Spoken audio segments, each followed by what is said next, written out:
আদানির ব্যাপারে তো কোনো করই দেওয়া হয় না, কত 4,000 না 5,000 কোটি টাকার মতো। তো এটা একটা কোনো ডিল হলো? আপনি ট্যাক্স দেবেন, ভ্যাট দেবেন, আরেকজন হাজার হাজার কোটি টাকার প্রজেক্ট কোনো ট্যাক্স দেবে না।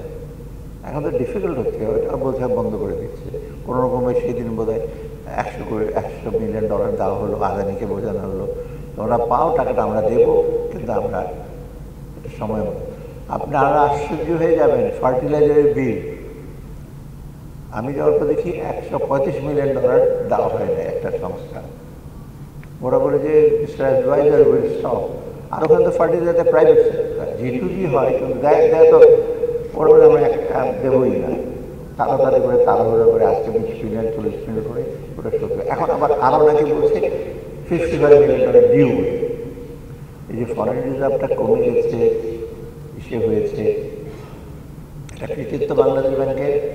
$1 ফরেন রিজার্ভ থেকে না খরচ করে $2.5 বিলিয়ন ছিল। আমি জানি অনেকে ব্যাংকার অ্যাকচুয়ালি $2.5 বিলিয়ন ছিল area, and governor has reduced it only to 400 million or 500 million.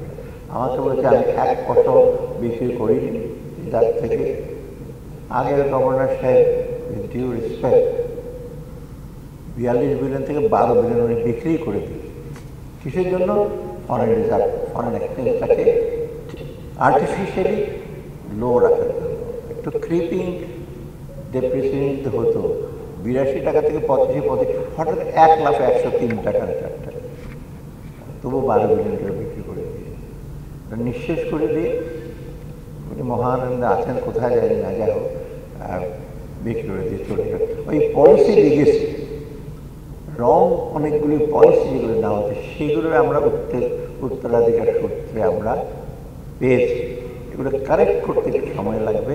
তবে সুখের বিষয় যে আমরা সাপোর্ট পাচ্ছি মানুষের পলিসি, অন্যান্য যারা আছে আর বিশ্বের বাইরে মাল্টিলেটারাল বাইলেটারাল যারা আমাদেরকে মোটামুটি সহায়তা দেওয়ার আশ্বাস, মোটামুটি সহায়তা আসছে।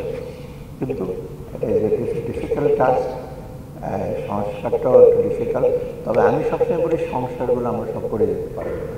ওদের ইমিডিয়েট যেগুলো আর্থিক খাতে, ক্যাপিটাল মার্কেটে, ইন্ডিয়ায়, সেগুলো হয়তো আমরা করবো একটা short term, overlapping to the mid term. আর মিড টার্মের পরে লং টার্ম তো করবে রাজনৈতিক সরকার। অতএব আমাদের ওই রকম ইসে নাই। বিশেষ করে আমি আর্থিক যে বিরাট গ্র্যান্ডিওজ একটা বিরাট কিছু সংস্কার করে ফেলবো, সেটা সম্ভব সময় লাগবে।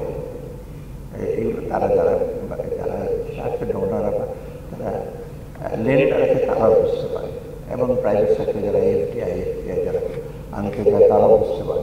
তবে ফাইন্যান্সিয়াল স্ট্যাবিলিটিটা দরকার, না হলে বাইরের থেকে টাকা পয়সা আসবে না।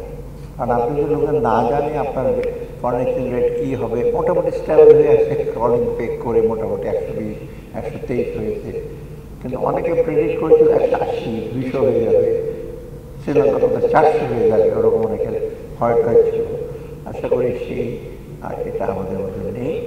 অতএব স্ট্যাবিলাইজেশনটা কিছুটা আসছে, কারণ বাকিটুকু আসছে। যদি আমরা এটা মেনটেন করতে পারি তখন হয়তো আমরা হয়তো সার্বিকভাবে ফাইন্যান্সিয়াল সেক্টরে এসে করব। আরেকটা সবচেয়ে বড় দিকে টাকা পয়সা চলে গেছে। এই যে ব্যাংক থেকে হঠাৎ করে তুলতে হবে টাকা পয়সা কেমন হয়ে গিয়েছে, বহু রকম আছে যারা টাকা পয়সার কাম পাচার করেছে। তাদের জন্য আমার খুব সেট অফ গুড এক্সপার্ট আছে, সে বুঝতে পারে যারা টাকা পয়সা বুদ্ধি টুদ্ধি দেয় তারাও কিন্তু ফাইন্যান্সিয়াল রিজার্ভ। এখন ওদেরকে কাউন্টার করতে হলে আমাদেরও ফাইন্যান্সিয়াল রিজার্ভ দরকার, কেউ আদায় করে। সেজন্য চেষ্টা করে বাংলাদেশ ব্যাংক বাইরের থেকে আমাদের, আমি কথা বলেছি ট্রেজারি বলছি আমরা লোক পাঠাবো, কারণ টাকা পয়সা যখন পাচার করে তখন হুট করে পাঠানো লেয়ারিং করে, এদিক থেকে এদিকে যায়, এদিক থেকে এদিকে যায়, নানা রকম ইনস্ট্রুমেন্ট আছে, রেমিটেন্সে টাকা কীভাবে আপনার নিয়ে নেয়। অতএব এগুলো খুব কমপ্লিটলি সময় লেগেছে আমাদের, থেকে সময় লাগবে। তাও আমাদের একটা হলো পাচার করার টাকাটা হয়তো আনতে সময় লাগে, মার্কসের টাকা আনতে লাগে 18 বছর। এখন 18 বছর লাগার কথা না, কারণ আন্তর্জাতিক অনেক সে চুক্তি আছে এবং সহযোগিতা আছে। আমরা একটা মেসেজ দিয়েছি ভবিষ্যতে যদি টাকা পয়সার কথা পাচার করা যায় ধরা পড়বে।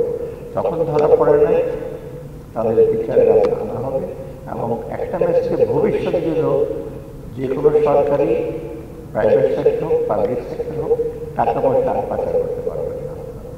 এখন তো মহানন্দে করে এই জিনিসটা আমাদের একটা দিচ্ছে। আর একটা জিনিস বলে শেষ করি, এই পলিটিশিয়ান আমার এই কথা পছন্দ করে না। আমরা যেগুলো সংস্কারগুলি করছি সেগুলি আমরা একটা ফুটপ্রিন্ট রেখে যাব, যে অ্যাটলিস্ট সেই পদাঙ্কটা আপনার অনুসরণ করে। একটা কথা জানি যে ট্রাভেলার দের is no path, when you walk it becomes a path, ultimately becomes a highway। গ্রামের মেঠোপথ কিন্তু আস্তে আস্তে হাইওয়ে হয়, আর হাটের বলে ওটা, তাই না? হাড় দিয়ে হাটে আস্তে আস্তে করে একটা ইউনিয়ন পোস্টের রাস্তা হয়। আমরা বলছি আমরা একটা রাস্তা দিয়ে গেলাম, এটা পথে হাঁটবে না। তখন ওরা হয়তো বলে আমরা কেন হাঁটবো? তখন আমি আর্গু করি হাঁটবো এই জন্য যেগুলো আমরা করে যাচ্ছি মানুষের ভালোর জন্য এবং জনগণ যেন কনভিন্স হয়। তখন জনগণই আপনাদের চাপ দেবে এটা কেন করছেন না। এবং তখন তো আপনার একটু সাবধানে থাকবেন। জনগণ যদি আপনাদের চাপ দেয় তখন কিন্তু আপনাদের পরিষ্কারের কোনো উপায় নাই। তখন তো আপনাদের ভোটে যান, আবার ভোটে আবার আসতে চান, তারাই বলে এই জিনিসগুলো আপনারা করেছেন, আবার ব্যাকট্র্যাক কেন করেছেন। এগুলো আমরা একটু হাতে সময় লাগে দু একটা জিনিস কথাবার্তা বলি, তারপরে একটু চিন্তা ভাবনা করে করে হুট করে করতে চাচ্ছি না।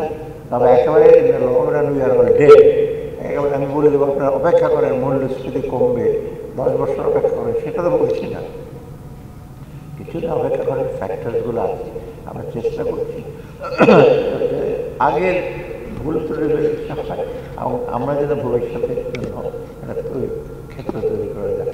আর অনেক অংশ আগ্রহ করে বাইরে থেকে নিচ্ছেন টাকা শোধ দেবেন কেন, কীভাবে, সেটা আমরা যথেষ্ট সে আমরা আগে অনেক ঋণ আসছে, rate of interest very high. Recently আমাদের কাছে একজন বিরাট অঙ্ক অফার করেছে, আমরা বললাম না এই ইন্টারেস্ট আমাকে করা, যার নাম বললাম না, একটা আন্তর্জাতিক সংস্থা ওয়াশিংটনে থাকলেই বলছে আমরা এত মিলিয়ন ডলার তোমাকে দেবো। এখানে আসার পর আমরা দেখলাম রেট অফ ইন্টারেস্ট হাই, আমাদের ঠিক সহনীয় না, আমরা হচ্ছে টাকা আমরা দিতে পারবো। অর্থাৎ এই সব ব্যাপার